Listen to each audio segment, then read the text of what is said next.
Guys, team India third T20 world கப்பை win பண்ணியிருக்காங்க. The best team இந்த whole tournament, டிசர்விங்காக win பண்ணியிருக்காங்கன்னே சொல்லலாம். And நம்ம வின் பண்ணதுக்கு பின்னாடி இருக்க மேஜர் ஸ்டோரி யாருதுன்னா நம்ம சஞ்சு சாம்சன் தான். கைஸ், என்னையாடா முதல்ல ட்ராப் பண்ணீங்கன்னு கேள்வி கேட்குற அளவுக்கு one of the best ever T20 கேம்பெயின்ஸை ஜஸ்ட் 5 மேட்ச்ல பண்ணி காட்டியிருக்காருன்னே சொல்லலாம். இவரோட T20 கம்பேக் ஒரு பக்கம் இருந்தாலும் இன்னொரு பக்கமா the clutch god, the crisis மேன்னு பேர் வாங்கியிருக்காரு நம்ம சிவம் டுபே. ஸோ அவரோட இன்னிங்ஸ் எப்படி இருந்துச்சு, நம்ம சஞ்சுவோட இன்னிங்ஸ் எப்படி இருந்துச்சு, அண்ட் இன் ஜெனரல் ஃபைனல்ஸில் சில ஹைலைட்டான மொமெண்ட்ஸ் என்னன்றதை பற்றி இந்த வீடியோவில் டீட்டெயிலாக பார்க்கலாம். ஸோ வீடியோ ஃபுல்லாக பார்த்துட்டு லைக் பண்ணுங்க, சேனலுக்கு ஃபர்ஸ்ட் டைம்னா மறக்காம சப்ஸ்கிரைப் பண்ணுங்க. இப்போ ஐஸ் வீடியோக்குள்ளே போகலாம். ரைட், டாஸ் வின் பண்ண நியூசிலாந்து சேசிங் செலக்ட் பண்ணாங்க. சேசிங் செலக்ட் பண்ணோன்னே தெரிஞ்சிச்சு இந்தியா கண்டிப்பாக இவங்களை அவுட் பேட் பண்ண பார்ப்பாங்கன்னு. அண்ட் அதுக்கேற்ற மாதிரியே சஞ்சுவும் அபிஷேக் சர்மாவும் வேற லெவல் ஸ்டார்ட் கொடுத்தாங்க. கைஸ், அபிஷேக் சர்மா சுத்தமாக ஃபார்மில் இல்லாமல் இருந்தார். அண்ட் எல்லாருமே கழுவி ஊற்றிட்டு இருந்தோம். பட் கரெக்டான நேரத்தில் form is temporary and classes பெர்மனன்ட்னு ஒரு 18 பாலில் ஒரு 50 ரன் ஸ்கோர் பண்ணி காட்டினாரு. அண்ட் அந்த பக்கம் நம்ம சஞ்சு சாம்சன் ஆப்வியஸ்லி அவரோட லாஸ்ட் 2 மேட்சஸோட ஃபார்மை கண்டினியூ பண்ணார். கைஸ், அவரோட ட்ரிகர் மூமெண்ட்க்கு மேட் ஹென்ரி தான் பெரிய மேட்சப்பாக இருப்பாருன்னு தான் மேட்சஸ் முன்னாடி எல்லாருமே பேசிகிட்டு இருந்தாங்க. அண்ட் அதுக்கேற்ற மாதிரி ஃபர்ஸ்ட் ஓவரில் கொஞ்சம் எஸ்கேப் ஆனார்னே சொல்லலாம். ஒரு இன்சைட் எட்ஜ் வாங்கி பேடில் பட்டுச்சு. அண்ட் அதுக்கு அடுத்த பாலே அவர் கரெக்ட் பண்ணிட்டாரு, கொஞ்சம் முன்னாடி வந்து ஆடினார். ஸோ இந்த மாதிரி முன்னாடி டிசிசிவாக இல்லாமல் இருந்தது. இந்த டோர்னமெண்ட்டில் வேறு லெவலில் கரெக்டாக பார்த்து ஆட ஆரம்பித்தார்.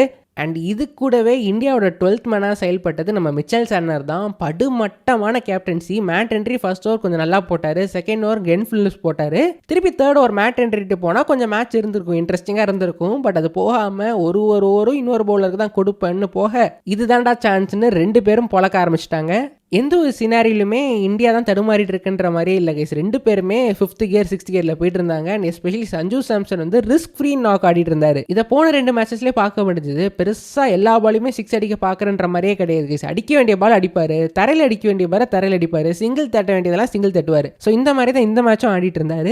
இதில் அஸ் சிஎஸ்கே ஃபனோ 2-3 விஷயங்களை நோட் பண்ணால் அதில் மெயினாக பேச வேண்டியது 2 பாயிண்ட் கைஸ். ஒன்று, சஞ்சு இந்த மாதிரி நாக்ஸை கன்சிஸ்டண்ட்டாக ப்ரொடியூஸ் பண்ணணும்னா அவருக்கு ஆப்போசிட்டாக இருக்கிற பேட்டர் வந்து கொஞ்சம் left arm spinner take on பண்ற மாதிரி இருக்கணும். Sanju left arm spinner against struggle பண்ற பேட்டர் கிடையாது. பட் மாடஸ்டான ஸ்ட்ரைக் ரேட் தான் இருந்துச்சு நினைக்கிறேன். நம்ம ஸ்டாட்ஸ் பார்த்தோம், அரௌண்ட் 130 சம்திங் தான் இருந்துச்சு. ஸோ சப்போஸ் ஆப்போசிட் எண்ட்ல இருக்க பேட்டர் வந்து left arm spinner take on பண்ணல, கொஞ்சம் ரன் ரேட் ப்ரெஷர் ஏறுதுன்னா தேவையில்லாத ஷாட் ஆடி மேபி அவுட் ஆக வாய்ப்புகள் இருக்கு. பட் அகைன் அதுக்கு ஒரு 5 to 10% சான்ஸ் தான். பட் ஸ்டில் அந்த சான்ஸை எடுக்காம ஆடுறோம்னா இந்த மாதிரி கரெக்டாக பேர் பண்ணா சூப்பரா செட் ஆகும். அண்ட் அங்கே தான் ருத்ராஜ் கைக்வாடோட லெஃப்ட் ஆர்ம் ஸ்பின் அகைன்ஸ்டான குவாலிட்டி வெளியில வரும். ஸோ ருத்துவும் சரி சிவம் டுபேவும் சரி ரொம்ப குரூஷியலாக இருக்க போகிறாங்க.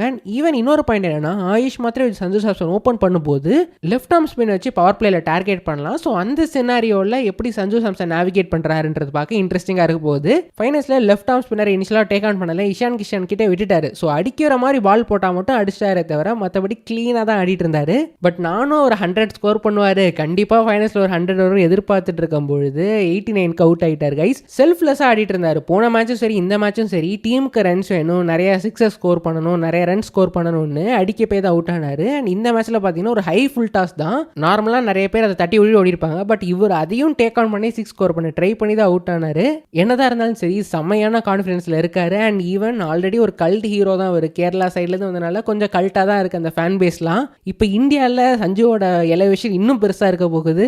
கரெக்டாக இப்போ தான் சிஎஸ்கேக்கும் வராரு. ஸோ சிஎஸ்கே சைட்லேருந்து சரி சஞ்சுக்கும் சரி செம்மையான காம்பினேஷனாக அமைஞ்சிருச்சு கைஸ். சிஎஸ்கேக்கு எம்எஸ்டி அப்புறம் கொஞ்சம் பிராண்ட் வேல்யூ குறையுமேன்னு யோசிச்சுட்டு இருக்க நேரத்தில் சஞ்சுவோட இந்த பர்டிகுலர் நாக் அவரோட ஹீரோ ஸ்டேட்டஸை எலிவேட் பண்ணி காட்டுறதுனால கண்டிப்பாக பிராண்ட் வேல்யூ அந்த அளவுக்குலாம் டேமேஜ் ஆகாது. மேபி இதே ஃபார்மை கண்டினியூ பண்ணால் கண்டிப்பாக பிராண்ட் வேல்யூ ஏற தான் போகுது கைஸ். அண்ட் ஈவன் சஞ்சு சைட்லேருந்து பார்த்தீங்கன்னா அவருக்கு சிஎஸ்கேன்றது ஒரு புது ஜேர்னி. இவ்வளோ நாள் இந்தியாவில் இன்கன்சிஸ்டன்ட் சஞ்சு 2 மேட்ச் ஆடுவான், 3 மேட்ச் ஆட மாட்டான், நிறைய மேட்ச் அடிக்காமல் போயிடுவான்ற மாதிரி எல்லாரும் சொல்லிட்டு இருக்க நேரத்தில் கண்டினியூஸாக ஒரு 3 மேட்ச் நல்லா ஆடி இருக்காரு. இப்போ தான் ஏஜும் அரௌண்ட் 31-32 ஆகுதுல்ல. ஸோ அட்லீஸ்ட் ஒரு 4-5 இயர் பீக் இருந்துச்சுன்னா வேற லெவலாக இருக்க போது இந்த Sanju with CSK journey. And அதை பார்க்க நான் ரொம்ப எக்ஸைட்டடாக இருக்கேன் கைஸ். ரைட், இவர் அவுட் ஆன உடனே கொஞ்சம் சர்க்கிள் ஏற்பட்டுச்சு கைஸ். நியூசிலாந்து பவுலர்ஸும் ஷார்ட்டராக ஸ்லோயர் பால்ஸ் போட ஆரம்பிச்சிட்டாங்க. தென் நீஷம் ஒரே ஓவரில் 3 விக்கெட் எடுத்தாருன்னு பேக் டு பேக் பஞ்சஸ்ல இந்தியா பக்கம் விழுந்துச்சு. தென் கடைசியாக வந்தாரு the clutch man, the crisis god of Indian cricket இந்த ரீசெண்ட் இயர்ஸ் நம்ம சிவம் டுபே. அசால்ட்டாக வந்தாப்புல அவரோட மேட்சப்பை டேக் ஆன் பண்ணி 8 பால்ல 26 ரன் ஸ்கோர் பண்ணி கடைசியாக ஒரு மொமெண்டம் பூஸ்ட் கொடுத்துட்டு போயிட்டாரு. கொடுத்தாரு. அண்ட் இந்த இன்னிங்ஸ் பார்க்கும்போது தான் எனக்கு ஒன்று தோணுச்சு கைஸ், லைக் இப்போதைக்கு T20 கிரிக்கெட்டோட எவல்யூஷன் பார்க்கும்பொழுது கண்டிப்பாக game is played on the match ups alone. பிச்சர்ஸ்லாம் இப்போ 200-250 அசால்ட் அடிக்க ஆரம்பிச்சிட்டாங்க. பட் ஜென்ரலாக உங்களுக்கு நேரம் நல்லா இருந்துச்சுன்னா இப்போ சஞ்சு சாம்சனுக்கு இருக்க பாருங்களேன், மேட் என்ட்ரி ஒரு ஓவர் போட்டார், கரெக்டாக அவுட் ஆகிற மாதிரி அவர் பால் போட்டார், இன்சைட் வாங்கி பேட்டில் பட்டுச்சு. அதுக்கப்புறம் சாட்னர் ஓவர் தரலை. சப்போஸ் மேட் என்ட்ரி இன்னொரு ஓவர் போட்டிருந்தால் சாம்சன் அவுட் ஆக வாய்ப்புகள் இருந்திருக்கும். அண்ட் ஈவன் இங்கிலாந்து மேட்ச்சில் ஆர்ச்சர் பாலில் அதே மாதிரி அவுட் ஆகிற பால் தான் கேட்ச் ட்ராப்டு. சஞ்சுவோட மேஜர் வீக்னஸ் அந்த மாதிரி பவுலர்ஸ், அந்த மாதிரி டெலிவரிஸ் தான். அதை தாண்டிட்டாருன்னா பெருசாக வீக்னஸே கிடையாது. ஸோ சஞ்சு கேபிட்டலைஸ் பண்ணிட்டாரு. அதே நம்ம சிவம் டூபே பக்கம் வருவோமே, லாஸ்ட் ஓவர் சிவம் டூபேயோட வீக்னஸாக இருந்தது லாக்கி ஃபர்கூசன் தாங்க, ஆர் ஈவன் ஜேக்கப் டஃபி கூட ஒரு வீக்னஸ் தான். பட் சிவம் டூபே என்ட்ரி அப்போ இந்த 2 பவுலர்ஸும் ஒழுங்காக பண்ணலை அந்த மேட்ச்சில். ஸோ அதனால் கேப்டன் மிச்சல் சாண்டர் நம்ம ஜேம்ஸ் நீஷம் தான் நல்லா பண்ணியிருக்காரு. அவர்கிட்டயே லாஸ்ட் ஒரு கொடுக்கலாமேன்னு கொடுத்தாரு. அண்ட் அதுதான் சிவம் டூபேயோட best possible match up in that line up. Lockie Ferguson போட்டால் கூட அந்த ஸ்பீடில் அவர் டேக் ஆன் பண்ணியிருக்க மாட்டார். பட் சிவம் டூவோட கேம் அகேன்ஸ்ட் பேசஸ் நல்லாவே இம்ப்ரூவ் ஆகியிருக்குன்றதை பார்த்துருந்தோம், எஸ்பெஷலி இந்த மீடியம் பேசஸ் அகேன்ஸ்ட் தான். ஸோ அவரும் ஸ்லோயர் ஷார்ட் பால் ட்ரை பண்ண, சிவம் டூபேவும் ஸ்கோர் பண்ணல. லாஸ்ட்டாக ஒரு 24 ரன் அந்த ஓவரில் ஸ்கோர் பண்ணார். அதே சிவம் டூபே சப்போஸ் லாக்கி ஃபர்கூசன் போட்டு அவுட் ஆகியிருந்தால் நம்ம வேறு மாதிரி பேசியிருப்போம். ஸோ லைக் அதுதாங்க தோணுச்சு சடனாக. T20ன்றது கம்ப்ளீட்டாக பேஸ்ட் ஆன் மேட்ச் அப்ஸ். நேரம் நல்லா இருந்துச்சுன்னா கரெக்டான போலர் நம்மகிட்ட தொக்கா மாட்டுவான், நம்மளும் ஸ்கோர் பண்ணுவோம். பட் அகைன் இது 2 பேரையும் நான் கிரிட்டிசைஸ் பண்ணுற மாதிரி சொல்லலை. பட் ஜஸ்ட் அந்த பாயிண்ட் எனக்கு தோணுச்சு, லைக் ஒருத்தருக்கும் நேரம் எப்படிலாம் மாறும். ஈவன் அபிஷேக் சர்மா பாருங்களேன், இவ்வளோ நாள் ஆஃப் ஸ்பின்னர்ஸை பிரேக்ஃபாஸ்ட் லஞ்ச் டின்னர்னு சாப்பிட்டுட்டு இருந்தாரு. பட் இந்த டோர்னமெண்ட்டில் ஆஃப் ஸ்பின்னர்ஸ் போட்டாலே அவுட் ஆகிட்டு இருந்தாரு. அண்ட் ஈவன் அங்கே தான் கிளென் பிலிப்ஸை போடாமல் இன்னொரு ஓவர் கொடுக்காம விட்டுட்டாங்க, இந்த மெக்கோன்கியும் விட்டுட்டாங்க. ஸோ சம்ஹவ் அபிஷேக் சர்மாக்கும் நேரம் நல்லா ஆனதுனால அவர் ஒரு 50 ஸ்கோர் பண்ணாருன்னு. இந்த மாதிரி கிரிக்கெட்டே இப்போ அப்படி தாங்க இருக்கு. பட் எனிவேஸ் நம்ம சஞ்சுவும் சிவம் டூபேவும் இதே ஃபார்மை கண்டினியூ பண்ணால் சிஎஸ்கேக்கும் வேற லெவலாக இருக்க போகுது guys. And on that note ஐபிஎலோட ஷெட்யூல் அனௌன்ஸ் பண்ண போகிறாங்க கைஸ். இப்போதைக்கு ஃபர்ஸ்ட் டேட் மட்டும் சொல்லியிருக்காங்க, March 28 சாட்டர்டே அன்னைக்கு தான் இந்த வருஷத்தோட ஐபிஎல் ஸ்டார்ட் ஆக போகுது. ப்ராப்ளி இப்போ இந்தியா வின் பண்ணனால மேபி இன்னொரு 1 or 2 டேஸில் அனௌன்ஸ்மெண்ட் எதிர்பார்க்கலாம்னு நினைக்கிறேன். அந்த ஃபர்ஸ்ட் ஹாஃப் தான் ரிலீஸ் பண்ணுவாங்க போல. இந்த ஐபிஎல்ல 2 ஹாஃபாக ரிலீஸ் பண்ண போகிறாங்க கைஸ். அந்த ஷெட்யூல்லாம் எலெக்ஷன்ஸ்லாம் இருக்கிறனால அதுக்கேற்ற மாதிரி அட்ஜஸ்ட் பண்ணி அனுப்புவாங்க போல. ஸோ எஸ் கைஸ், இப்போதைக்கு இன்னொரு 1 or 2 டேஸில் தெரிய வந்துடும். ஆல்ரெடி ரொம்ப எக்ஸைட்மெண்ட்டாக இருக்குது நினைக்கும் போதே. ரைட், அதுக்குள்ளே போகிறதுக்கு முன்னாடியே குயிக்காக செகண்ட் இன்னிங்ஸோட ஹைலைட்ஸ்லாம் பார்த்துடலாம். லைக் மேட்ச் வந்து போன மேட்ச் இங்கிலாந்து 250 கிட்ட வந்ததுனால கொஞ்சம் பயந்துட்டு தான் இருந்தாங்க எல்லாருமே. நானும் கொஞ்சம் பயந்துட்டு தான் இருந்தேன். பட் ஸ்டில் வின் பண்ணிடுவோன்னு தெரியும் ஃபைனல்ஸோட ப்ரெஷர்னால. ஸ்டார்டிங்கில் கொஞ்சம் பயம் காட்டுற மாதிரி ஆரம்பித்தாலும் அக்ஷர் பட்டேல் வந்து அப்புறமே கேம் தலைகீழாக மாற்றி கொடுத்துட்டாரு. ஃபின் ஆலன் விக்கெட் எடுத்தார், கிளென் பிலிப்ஸோட விக்கெட் எடுத்தார். தென் அதுக்கு நடுவில் பும்ரா, பாண்டியா, வருண் சக்கரவர்த்திலாம் சைஃபர்ட், ரச்சின், சாப்மன் விக்கெட் எடுத்தாங்க. அதுக்கப்புறம் கொஞ்சம் பார்ட்னர்ஷிப் போச்சு, மிச்சலும் சரி சாட்னரும் சரி. அதுக்கப்புறம் மேட்ச் கொஞ்சம் போரிங்காக தாங்க போச்சு, பெருசாக இன்ட்ரெஸ்டிங்காக இல்லை. நடுவில் ஹர்ஷ்தீப் வந்து மிச்சல் மேலே தூக்கி பாலை போட்டார். உடனே மிச்சல் கோவப்பட்டு எகிறன்னு அங்கே கொஞ்சம் ஃபன்னாக இருந்துச்சு. பட் எஸ் அந்த லெவல் தான் எக்ஸைட்மெண்ட். அதுக்கப்புறம் பும்ரா வந்து அவரோட ஸ்லோயர் யாருக்கார போட்டு க்ளீன் அப் பண்ணி வின் பண்ணி கொடுத்துட்டாரு மேட்சையே. அண்ட் இதோட நம்ம இந்தியா 90 odd ரன்ஸில் வின் பண்ணிட்டாங்க. அது கூடவே நிறைய ரெக்கார்ட்ஸ் படைச்சிருக்காங்க.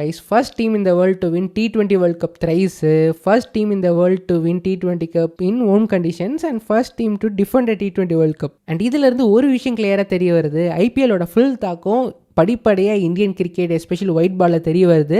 அண்ட் டெஃபினட்டாக டாக்டிக்கலாக எல்லாமே கரெக்டாக செட் பண்ணாங்கன்னா டீம் இந்தியாவால் இன்னொரு கண்டினியூஸாக இன்னொரு 2-3 வேர்ல்ட் கப்ஸை வின் பண்ண முடியும், எஸ்பெஷலி இன் ஒயிட் பால்.